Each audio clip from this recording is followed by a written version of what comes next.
Well, greetings and salutations, everybody. Welcome to the best damn movie-related show on the planet Earth. This is the John Campea Show, and I'm, of course, your host, John Campea. It's an honor and a privilege to have you guys joining me here today, as it is every day, as we get together as a bunch of movie fans, just talk about our favorite things in the world, movies and television and all that sort of stuff. We got a bunch of things to talk about. John Boyega talking about joining the MCU. Where is that billion brick race movie we keep hearing about? Samsung introducing new movie theater technology. Whole bunch of stuff. But before we get to any of that, let's go right off the top. And the first thing we need to talk about here is the fact that now, of course, they are keeping right now over at Marvel and Disney the title of Avengers 4 secret. Now, a lot of people have been speculating that maybe the reason they're keeping the title for Avengers 4 secret is because the title itself could give away a major spoiler. Like, I'm just picking something out of thin air here. Like, what if Avengers 4 title is Avengers 4 Dealing with the Death of Captain America? And that's the title. That clearly gives away something. Well, apparently, the Russo Brothers responded to a fan recently on Twitter and basically confirmed that thing. Here's the basic gist of it. One of the fans tweeted out saying basically that they're just completely scared shitless that the title of Avengers 4 is going to be something that, you know, terrifies them and gives away something major in Avengers 4. Or in Avengers 3, I should say. And the Russo brothers basically just simply responded, it should. So basically, the Russo brothers themselves have confirmed that the title of Avengers 4, whatever it is, will be something that gives away a major plot point in Avengers 3 Infinity War. So what that tells me is we're not about to get an Avengers 4 title anytime soon. At least certainly not before at least the end of May. They're going to want to make sure that Avengers Infinity War is in theaters and has at least most of its theatrical run done long before they ever give us that title for Avengers 4. So if all that is adding up to what it looks like it adds up to, don't hold your breath for getting that title for Avengers 4. We're probably going to have to wait a while, maybe even at least until the theatrical run of the movie, Infinity War that is completely done. Now, also off the top, we should mention this. We're going to be talking about Creed 2 a little bit in the movie news feed, but on top of the news about Creed 2 comes the fact that a brand new synopsis for Creed 2 has come out, giving us a little bit more insight into the movie, confirming some of the things we've been suspecting about Creed 2 all along. But here's the new synopsis for the official synopsis for Creed 2. Life has become a balancing act for Adonis Creed between personal obligations and training for his next big fight. He is up against the challenge of his life. Facing an opponent with ties to his family's past only intensifies his impending battle in the ring.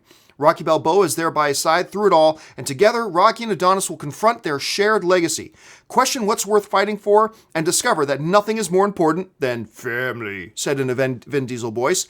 Creed 2 is about going back to basics to rediscover what made you a champion in the first place, and remembering that no matter where you go, you can't escape your history. So, obviously, this kind of just confirms the fact, this new synopsis that, shared history. I mean, it's the Dragos. We got Ivan Drago back. We've got his son now. Adonis is going to fight the son of the man who killed his father. This is stuff we've all been suspecting all along, but it all seems now to be confirmed in this new official synopsis. What do you think about the synopsis? What other little bits of information did you glean from that synopsis that maybe we're overlooking? Jump down to the comment section and let us know your thoughts. Now, before we get into the main topics today, I like to make sure here on the John Campea Show that we have you all caught up on everything going on in the world of movie news, even if we don't have time to go in depth into all of that. So this is a little package we have for you guys that we call the Movie News Feed. First up, Star Wars actor John Boyega has just revealed that he has indeed met with the folks at Marvel to discuss joining the Marvel Cinematic Universe. However, the Detroit actor wouldn't give any hints as to who he might be playing. He also cautioned that such a role wouldn't be happening for a while when he said the following: "It's way down the line and most likely wouldn't be happening in the near future." Boyega also dispelled any rumors or ideas that the role he could be talking about is Blade, saying that he only thinks Wesley Snipes himself should be playing Blade, and he would consider it a spit in Snipes' face to even think about taking over that role. I'm also all about adding talent to these cinematic universes, and if you saw Detroit in 2017, you'll know that Boyega isn't just great in these big popcorn flicks, he's turned into a really great actor too. I think he'd be a great addition to the MCU. Next up, Atlanta breakout star Zazie Beetz is reportedly in negotiations to join the upcoming Natalie Portman film Pale Blue Dot. Pale Blue Dot centers on a married astronaut played by Natalie Portman who returns to Earth after a mission and begins an affair with a fellow astronaut played by the great Jon Hamm. She heads into a downward spiral as she loses her connection to her family, a condition that afflicts those who spend a long period of time in space. And when her lover begins an affair with another astronaut trainee, the bottom drops out.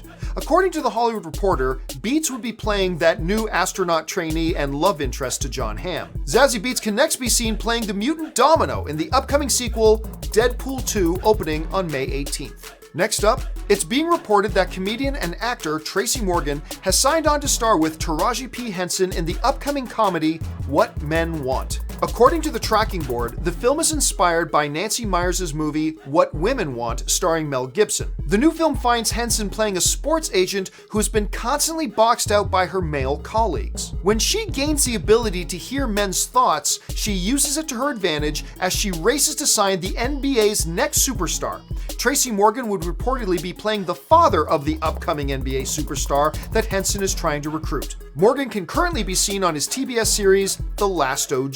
Next, after the incredible success of Ryan Coogler's Creed, it was announced yesterday that production on Creed 2 has now officially begun. This time around, Coogler, fresh off his global dominating success with Black Panther, is acting as executive producer while relative directing newcomer Stephen Caple Jr. takes over the director's chair. The new film sees the return of Michael B. Jordan and Sylvester Stallone as Adonis and Rocky, along with Tessa Thompson as Adonis's love interest, Bianca. The crew is joined this time around by pro fighter Florian the Big Nasty Mutano as Victor Drago, and Dolph Lundgren returning to the role of his father, Ivan Drago. Creed 2 is currently set to hit theaters on November 21st later this year. Next up, a lot of people who watch CW have been waiting to find out what shows are getting picked up again for next season, and now we know, well, at least 10 of them. According to the reports, all of the CW DC superhero shows have been renewed, including Arrow for a 7th season, Flash for its 5th season, Legends of Tomorrow for a 4th season, Supergirl also for its 4th season, and the new show Black Lightning for its 2nd season. Also picked up by the CW were the shows Supernatural for its record-breaking 14th season, Dynasty, Jane the Virgin, Crazy Ex-Girlfriend, and their hit show Riverdale. So it looks like Constantine, who was said to be joining the cast of Legends of Tomorrow next season, if CW picked it up, is indeed going to be joining the hero crew next season after all. And you know what can I tell you? I'm a fan of the DC CW superhero shows. Yeah, Arrow's fallen out of favor with me a little bit, but I still watch most of them. I love the new one, Black Lightning. And finally, speaking of the CW, Arrow star Stephen Amell was recently at AwesomeCon and apparently revealed at one point in time he was auditioned by Warner Brothers for the role of Booster Gold. Now, over the past year or so, reports circulated that Warner Brothers was toying with the idea of a buddy cop sort of movie for Booster Gold and Blue Beetle, but that never came to fruition. Amell said that he never got the role and that the audition was quote-unquote way back when, most likely before Arrow ever came into being, which begs the question, how long has Warner Brothers been thinking about a Booster Gold type project, and could it even still happen? I guess we'll just have to wait and see. And that'll do it for today's installment of the Movie News Feed. And now you are all caught up to date with everything going on in the world of movie news. It is interesting to think about Stephen Amell maybe having played Booster Gold.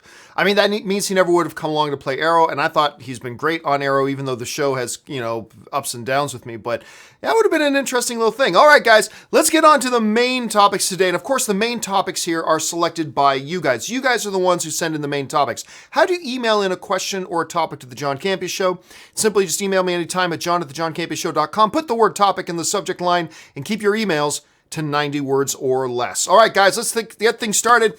And the first official email today comes to us from Blu Ray Bill, who writes, "Hey, John." Hi, Bill. "My question is about The Billion Brick Race. The movie was announced a few years ago, and quite a few directors have left the project. This movie is set to be released sometime in 2019. Do you think the movie can be made in time for it to be released in 2019, or do you think it will get delayed?" Yeah, you're right. So for those of you who may not remember this, there is supposed to be another Lego movie in the works called, well, not only The Lego Movie 2, but this one called The Billion Brick Race. Now, not a lot is known about the film or the project other than the fact that it might be actually about like some kind of a race. However, Back in February, like just 2 months ago, they lost another director. Another director came and went. So here we are. We've got this impending release date in 2019. Can they even make this thing? Here's what I'm thinking. This is just my theory. Let me be very clear about this. I'm speculating. I think if you want to look at why these directors are leaving, I think the director left because they decided they're not doing the film. Or at least they're going to, at minimum, put it off a couple of years. Because here's why. When the first Lego movie came out, it looked like the Lego movies would be a dominating thing. And then when the Lego Batman movie came out, and we all saw the initial previews of it, and we saw the early screenings, and we saw how good it is, and if you haven't seen the Lego Batman movie, you need to see the Lego Batman movie. It is so good. But then something funny happened. It didn't do all that great. Here's the reality.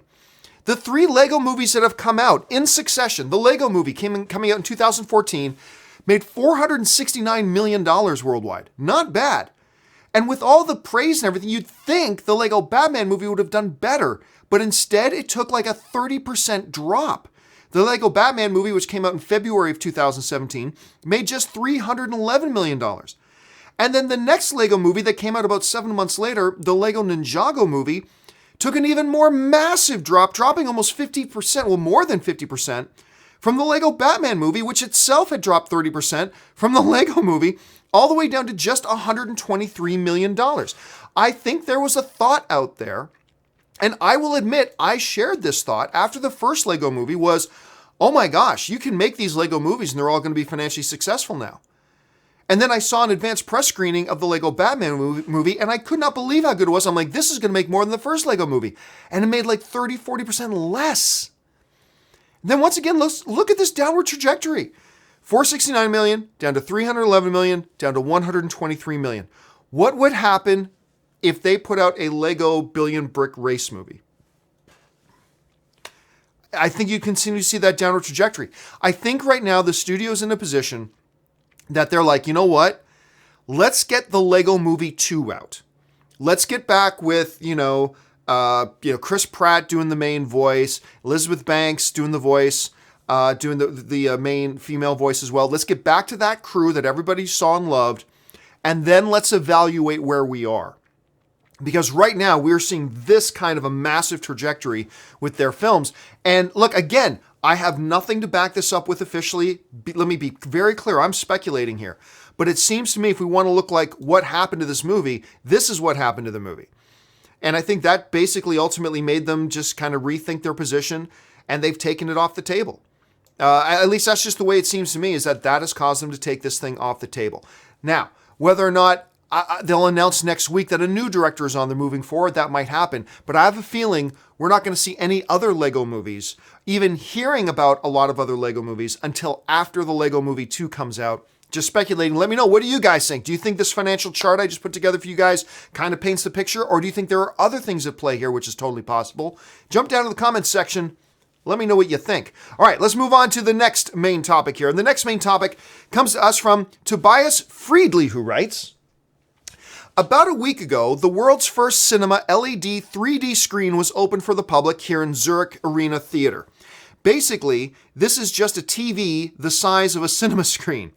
I was wondering whether you've heard of it and if this could be the future of cinema. There are many advantages to this, such as better 3D, perfect viewing angles from every seat, and deeper blacks. All right, thanks a lot for the question. And for those of you who don't know what he's talking about, there is this Samsung has been making these movie theater screens.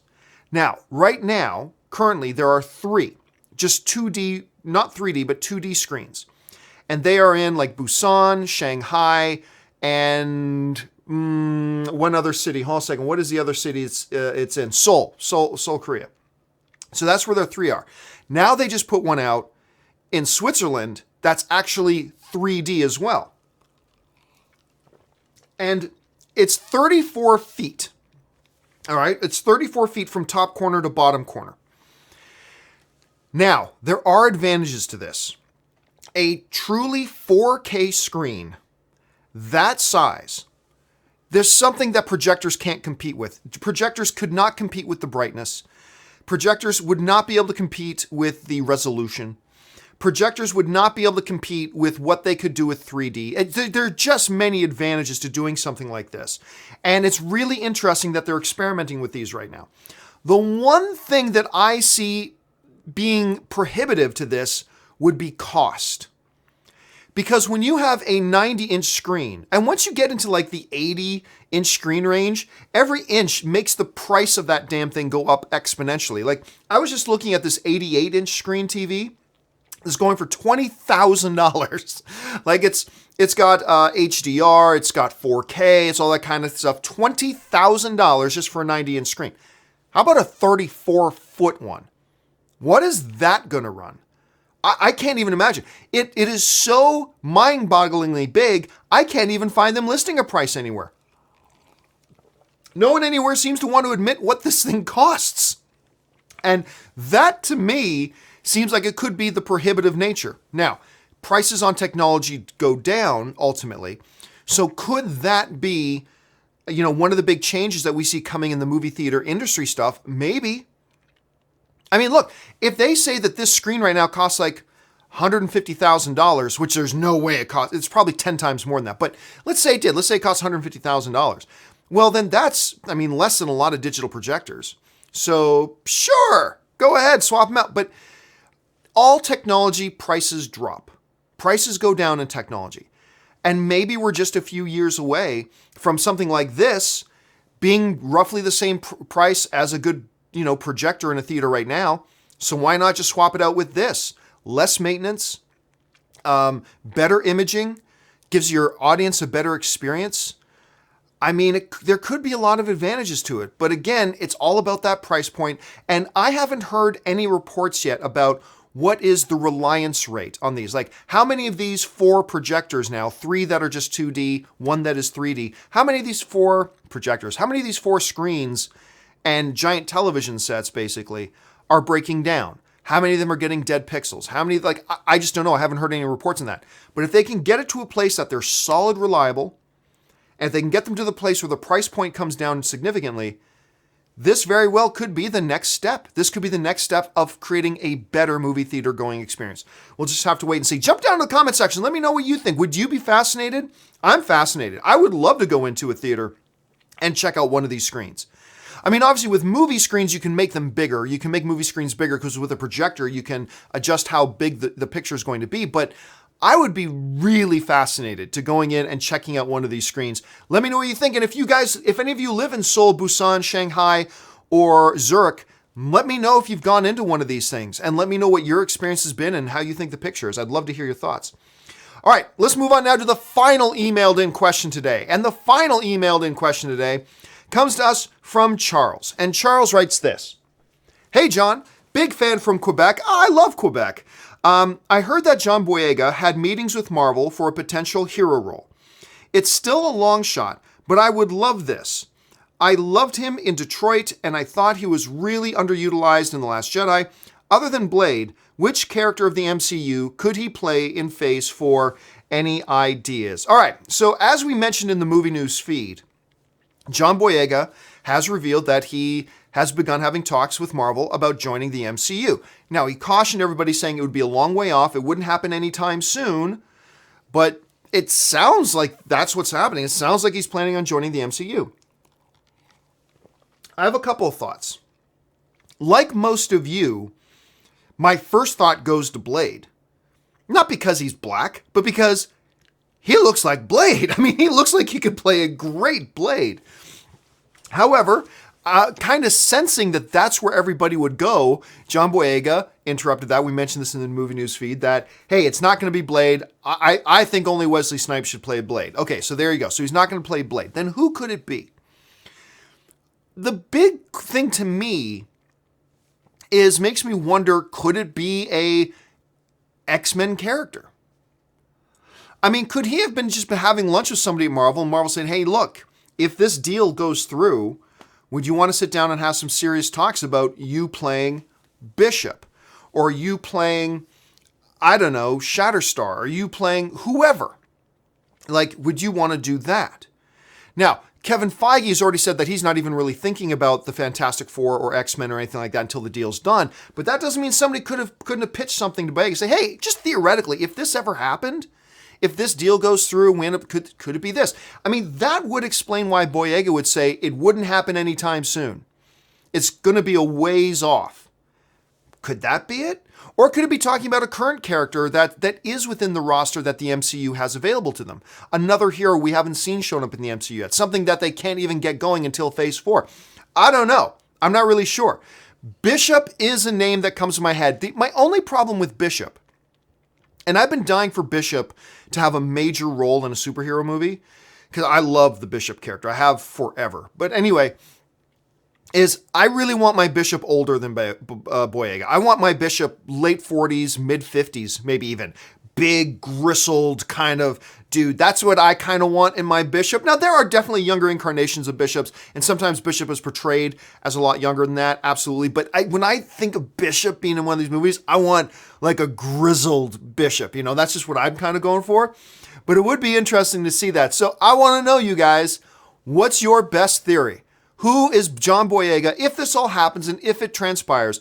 And yes, it's a long ways off, but who could you see Boyega playing in the MCU? I'd love to hear your thoughts. Jump down to the comments section and let me know what you guys think. All right, with that stuff out of the way, let's get on to our live questions. You guys have been firing a bunch of live questions, so let's get over to that. I got about 15 minutes left here, so let's see what we got here. And we start things off with Chris Miner, who writes, Wayne's World 3 or Austin Powers 4? Hey, I love me some Wayne's World, but I would take Austin Powers 4. I just found the Austin Powers movies consistently more funny. I love the Austin Powers movies. One of the greatest lines. You guys always hear me say that I think the single funniest line ever in any movie of all time, and it's all in the delivery, it won't be funny when I say it, but is when Lone Star and Dark Helmet are having the duel, and Dark Helmet says, now Lone Star, you will see that evil will always triumph because good is dumb. I've never laughed harder at a single line. But somewhere in that top 5 of funniest lines ever that made me laugh harder than anything else was Michael Caine in one of the Austin Powers movies. He said, there are only 2 things I cannot stand. 1, people who are intolerant of other people's cultures, and 2, the Dutch. I don't know why. Even just thinking of Michael Caine saying that makes me giggle. I love that line. I would take Austin Powers 4, personally. Alexander Helmer says, saddest celeb death. I cried when Alan Rickman died. I mean, yeah, that was powerful. The 2 to me that actually shook me was Robin Williams and Carrie Fisher. And I still remember when I was doing my show, the day that it was announced that Robin Williams died, and I just about broke down. And it was weird, because until that point, I had never been emotionally shaken at the death of a celebrity. Because I don't know them. I mean, that's terrible news, but I don't know them. But I've spent so many hours of my life with Robin Williams on my screen that when he died, it moved something in me. And I remember doing the show that day, and I nearly broke down. I mean, it was tough. Carrie Fisher's the same thing. I mean, I've just spent so many hours of my life with Carrie Fisher on my screen that I feel like I grew up with her. And I remember when she passed away, that was hard. That was hard. So those are the 2 ones that have made an impact to me. But I'm curious to know about, what do you guys think? Like, what celeb deaths actually had an impact on you? Jump down in the comments and let me know what you think. All right, next one. Gabriel Mengisha writes, Spidey's insta-kill for the win against Thanos. I have a feeling that insta-kill was not made for Galactic Titans. I have a feeling the whole Spidey insta-kill thing in the Iron Man Jr. armor was probably meant for human characters.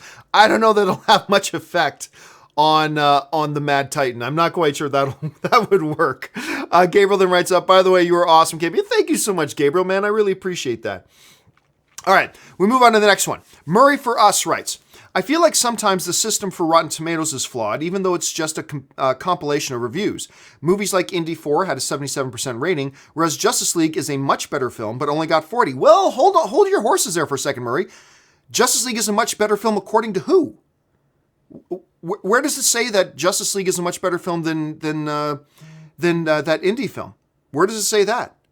Where's the objective measurement that says that that one is better than the other one? Maybe in your opinion, Justice League was better, but your opinion is not the standard by which movies are measured. My opinion is not the standard by which movies are measured.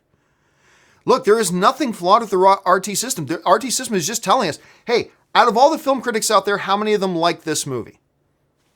It doesn't say how many of the critics out there loved this movie, how many of the critics out there think this is the best movie ever. No. It's just a simple system. How many of the critics out there from film, television, newspapers, radio, podcasts, YouTube channels, whatever, what percentage of them just say they like it? That's all. A higher percentage of them say they like that one than like Justice League. There it is. That's as perfect as a system as you get.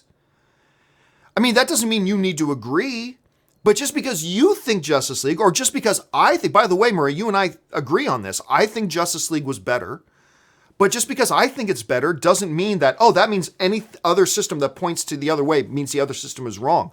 No, that's just your opinion. That's just my opinion. That's just our opinion. But hey, it is what it is. So it is as perfect as a system as it gets. And see, Jedi Knight and friend of Captain Solo writes, the upcoming Black Series Zuckuss figure was set to be a Toys R Us exclusive. Can you ask Anne, where can I buy it now? R.I.P. Toys R Us. Yeah, R.I.P. Toys R Us is right. Kind of like the deaths of Robin Williams and Carrie Fisher. I felt it a little bit when I found out Toys R Us was closing, because I spent a lot of my childhood and young teen years in the local Toys R Us at Hamilton, Ontario, Canada. I used to go in there and buy a new Transformers like about twice a month. I spent a lot of time in Toys R Us, man. I spent a lot of time there. As far as the Zuckuss, he's the bounty hunter, by the way, for those of you who don't know. As far as Zuckuss goes, I don't know. Anne has had nothing to do with what stores these things are going. Like, Anne is like the overall project manager of these things. She takes these toys from initial pitch, conception, design, manufacturing, packaging, blah, blah. She kind of oversees all that stuff. Once it gets to retail, that's kind of outside of her purview, so she really wouldn't know where you could buy it, but I'll keep my eyes open for it. I would be interested in that. I've got a whole bunch of Black Series toys in my collection right now. Let's see. Hans Gruber writes, would you consider the midichlorians being rapists? Oh, come on. Consider they made Shmi Skywalker pregnant without her consent. Dude, I'm not going to touch that. I don't consider that. No, I'm just not going to touch that, my friend. KW Garrett 83 writes, Cameron Diaz retired. Your favorite Diaz non-mask role? Well, first of all, nothing official has said that she's retired.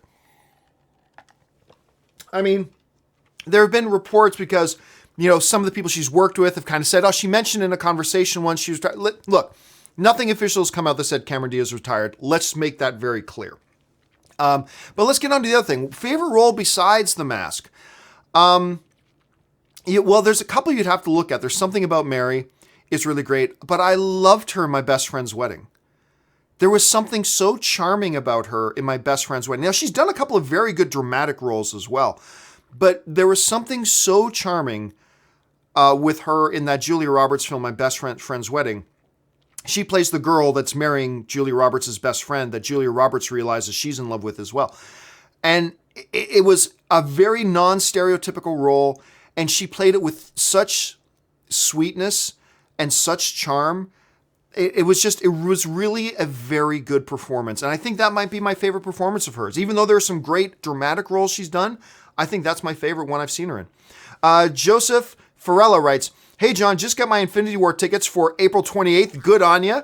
Unfortunately, can't go Friday. Over under 100%. Thanos looks at the camera and says, this war will last for infinity. I will take the under on that. I do not think he's going to say that. That would be damn cheesy, man. So no, I don't think he's going to say that at all. But now watch, he's going to say it. But I don't think that's going to happen, so I'll take the under that. But congrats on getting those tickets. Hey, getting these tickets in the first 24 or 48 hours of it opening is not easy. I'm glad you got them. Hope you enjoy the film. All right, let's see. And a whole bunch of questions have come in. So hold on a second. By the way, guys, I'm not going to get to all the questions here that you have sent in. So if you have not sent in a question yet, please do not send in any more. And I'm not going to get to the rest of them as it is. Anthony C. writes, do you know if having the Netflix MCU characters join the movies was ever a real possibility, or were they always supposed to be separate? I think the very first season of Daredevil answers that question. The very first season of Daredevil, look, if they had treated the first season of Daredevil like they treated Agents of S.H.I.E.L.D., where every 5 words they were referencing everything in the movies and showing their connection to the movies and all this kind of stuff, then maybe you could make an argument that maybe at some point it was being considered. But let's look at Daredevil season 1. There was hardly any vague references. Like, they don't even talk about, remember when the Chitauri attacked New York City? No. They just vaguely refer to the incident. And they never go into it. They never explain it. We, as fans of the MCU, know that the incident was, the portal opening up in the sky and this alien race attacking Earth. But they never even say that in the show. It's just the incident that gets mentioned a couple times. In the background, there's a blurry newspaper article on a wall in the one dude's office that talks about the incident. I think the Hulk might be on it. But other than that, they act like it is in a completely different universe. So, while I don't know this as a fact, my initial impression is that they've always intended to keep the TV stuff separate from the movies. This Netflix TV stuff at any rate. So they'll continue to make vague references. Look, in Jessica Jones Season 2, they made a reference to The Raft. They made one reference to it, but again, nothing concrete, nothing material. So I think they always planned on keeping them pretty separate. That's just my guess. All right. History Soup writes, saw 1955's Guys and Dolls. Why are musicals crap now? Oh, they're not. A lot of musicals are great now. Les Mis was fantastic. Chicago is really good. Moulin Rouge is my favorite musical of all time. Greatest Showman is a great musical. Not a great movie, but a great musical too. So I'll disagree with you, but I'm really glad you've got an appreciation for the older stuff as well, because they have done, some of the older musicals are just fantastic, but I think a lot of the new ones today are very, very good. Let's see. Media Fanatic writes, if Sons of Anarchy were revived, I should say, I think it would feel weird without Tara, Gemma, and Jax. What if it was in the near future with grown Abel Thomas? Your thoughts? Nah. I don't think it would feel weird without those characters at all. Because we've still got a lot of you got Tiggy, you still got a lot of the guys there. And to me, while Jax was clearly the character of the show, to me the show was about the crew. It was about the club. It was about, this is how I've always explained my appeal, or the appeal of Sons of Anarchy to me. When Entourage was on, and it was the hottest show on TV, it was rightfully described as lifestyle porn. Like, you get to feel like everybody wants to live the life that these guys, that Turtle and the group, that they're all living, right?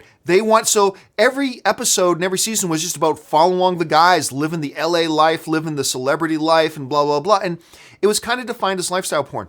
To me, Sons of Anarchy was just like that, because I think down at their core, men in particular, but I can't speak to women because I'm not a woman, so I don't understand. So I'm not going to pretend like I can speak from a woman's perspective. I'm not going to pretend that. So from a man's perspective, there is something that I know I have, that we deep down yearn for, that kind of unconditional brotherhood. Like an absolutely unconditional, unshakable, firm as concrete brotherhood that the Sons of Anarchy portrayed week in, week out. So like Entourage, but in a very different way, it was lifestyle porn in many ways. And I think that was the key underlying appeal to many people such as myself. And then you populated it with these fantastic characters like Clay and Jax and Bobby and Tiggy and all these great, Opie, and like all these great characters. Ope, I should say, not Opie. So yeah, I think it would be perfectly good picking it up with the crew they still had left and moving on. I really do. I think that would be great. Trevor Johnson. I just got a couple of minutes left here, guys. Trevor Johnson writes, Rain of Fire question made me rewatch Dragonheart last night. Very cool. Fun movie with a pretty awesome cast. If you can get over the dated CGI. Recommend if anyone wants a lighthearted, campy movie. That's a nice recommendation, Trevor, actually, that original Dragonheart. It is. You're right. It's not an all-time great film. It's not a revolutionary film. But you know what? It's just a real nice little film. It's just one of those movies, you're home from work early on a Thursday afternoon. You got a couple hours. Pop on Dragonheart. It's a really nice recommendation, Trevor. I think that's something you just enjoy kicking back and watching. If you haven't checked it out especially, give that one a shot. Murray for Us writes, greatest Spielberg movie score. Oh, you know what? It's hard for me not to say E.T. I was at a John Williams concert maybe 2 years ago at the Hollywood Bowl, and they took this like 15-minute segment of the concert to put up the last 15 minutes of E.T. on this giant screen, but without the music, and just John Williams and his orchestra played the music live to go along with the last 15 minutes of E.T. And it was awesome. I mean, it just blew me away. So, Close Encounters of the Third Kind is great too, but I think I'd be, I think I'd be so disposed as to say E.T. E.T. for me. Media Fanatic. Also, thoughts on Tara's death. Keep up the great work. If you're talking about Sons of Anarchy, I mean, it was shocking. Did not see that coming. Totally shocked me. It was one of the hallmarks of that show. Like, before Game of Thrones was doing it, Sons of Anarchy was like, oh, you think this character's going to live all the way through? Don't think so. I mean, SOA was doing it long before Game of Thrones, but that was one of the most shocking ones ever. And how it happened was just brutal. Stephen Rowley writes, do you know the Muffin Man? Like the one on Drury Lane? Nice Shrek reference. I like that. Very well said, Stephen Rowley. I like that. Jordan Benjamin writes, hi from the UK. Hope Anne had a great birthday. She did, as a matter of fact. I'm in love with Ready Player One. This might sound silly, but does Spielberg do sequels or trilogies? Well, we know he does sequels. I mean, Jurassic World 2. So he has done sequels. Has he done a trilogy? Well, no, he hasn't done one yet, but could he do one? Sure. Look, the big thing that's going to hold up a Ready Player One sequel is the finances. It just didn't do great at the box office the way it should. Now, we'll see if it has legs. We'll see if it can, make more money than initial projections, but it needs to make more money for them to consider doing another one, because I would love to go back to that world. I would love for Percival and the rest of them to have another adventure they need to go on, maybe unraveling more the mystery of Halliday and all that kind of stuff. I would love to see them do it. I just have my questions about whether they would. John Hine writes, Luke transported the MCU and will show up in to the MCU will show up in Infinity War. Yes, it's coming true. We're now going to see Star Wars and the MCU crossover. You nailed it. You cracked the code, John. Raymond Virata writes, can Jesus Christ Superstar qualify for both Emmy and Tony? John Legend just did his Jesus Christ Superstar. Can it qualify for an Emmy and a Tony? I don't see why not. I mean, if it was performed as a live stage production, it qualifies for a Tony. If it was then broadcast on television, it would qualify as an Emmy. So, look, I'm not going to pretend that I know the intricacies of the rules of the Emmys or especially the Tonys. I don't understand the eligibility rules of the Tonys at all, but it seems to me like on the surface that could be a possibility. Possible. All right. Final question today. And by the way, guys, any questions that got sent in that I did not get around to, don't worry. They will either pop up in a separate companion video or later today on open mic. So just keep your eyes open for it. Your questions will get answered. I'm just running out of time here today. So the final live question we're taking here today comes to us from Jeffrey Dempster, who writes, would it be a good idea for Steven Spielberg to revisit Amazing Stories again? Modern day stories, maybe on a streaming service? No, probably not. Spielberg, Spielberg is in the fourth quarter of his career at this point. So he's going to do the projects and the things that he just really wants to do. If Spielberg was still like 50 or like 47 and he still was just starting maybe the second half of his career and he still had a big, long career ahead of him, maybe he could go back and do something like that. But the fact of the matter is, I think he realizes he's in the fourth quarter of his career. And he probably has got a number of things he wants to do. And he's going to focus on those things. And I don't think going back for something like that is something he'd be curious about or interested in. Just my thoughts. Maybe I'm wrong. But that's just kind of my thoughts on that. All right, guys, that will do it for today's installment of the John Campea Show. I had a lot of fun today. I hope you guys did too. Listen, guys, do me a favor. Become evangelists of the John Campea Show. Share this episode around. Share it on your Facebook, Twitter, whatever. Talk to your friends about it. Get more people involved in the John Campea Show. Also, listen, do me a favor. If you're somebody who does like watching the John Campea Show, head on over to www.patreon.com/John Campea. Get all the information there about what does it mean to be a Patreon supporter, how being a Patreon supporter keeps this show on the air, and also, of course, the benefits of being a Patreon supporter. Then who knows? Maybe you'll want to become a Patreon supporter too, which would be awesome. Of course, guys, make sure you're following me on social media. Follow me on Twitter, simply @John Campea. That'll do it for me for today, guys. Thanks a lot for joining me. My name's John Campea, and until my next video, bye-bye.